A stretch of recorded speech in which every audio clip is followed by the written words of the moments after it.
Alloh bizni qalbimizni tub-tubidagi narsani bilib turadi, chunki u bizga yaqin. Alloh taolo aytadi: qaysi bir banda mahluqotlarim bilan emas, men bilan himoyalansa, men buni uni niyatidan bilib olaman. Bas osmonlar va uning ichidagilarning hammalari unga makr hiyla qilishsa ham, men u bandamga chiqib ketadigan yo'lni ko'rsatib qo'yaman.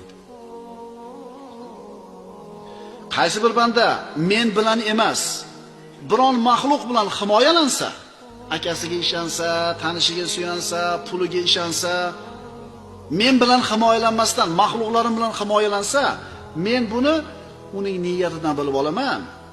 Uning oldida osmonlar va uning ichidagi hamma sabablarni qirqib yo'q qilib qo'yaman. Hatto oyog'im tagidagi havoda qotirib qo'yaman deydi.